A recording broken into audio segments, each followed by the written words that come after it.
Students, let's look at this question here, which is on vectors. Let's say I can do this proficiently. So for the first part, you're given the equation of a straight line L is this, and the point A on L is given by t equals to 0, and the origin opposition vector is O. Okay, that's pretty okay.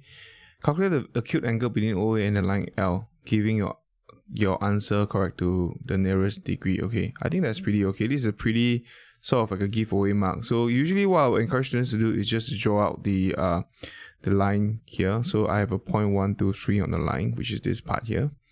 All right, this is the point. Then minus 1, 1. So this will be negative 1, 1. It will be negative 1, 1 as the direction of a line. Then calculate the acute angle OA. A is on the line, so this is A when t is 0. Because when t is 0, what you get is this is your A. Okay, this has to be your A. Calculate the angle between OA and line L. Okay, so this is O is over here. I'm not sure where's my O, but if I need the line L here, what I need is just use dot product, right? So the angle between them would be cosine theta. Maybe I just use OA dot with D modulus mod OA mod D cosine theta.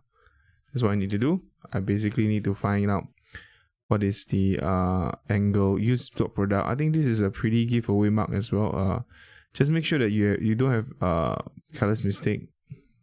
That's what I'm trying to do now. Just make sure that, oh, there's no careless mistake here. Okay, great. So cosine theta, this will be minus 1 plus 2 plus 3. After dotting them, this will be 1 square plus 2 square plus 3 square. 1 square plus 1 square plus 1 square equals to cosine theta. And that would be, theta will just be 4 over 9, square root 14, I believe. And this is square root 3 cosine.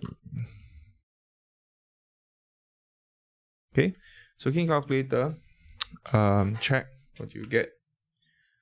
So this is 9 plus 4.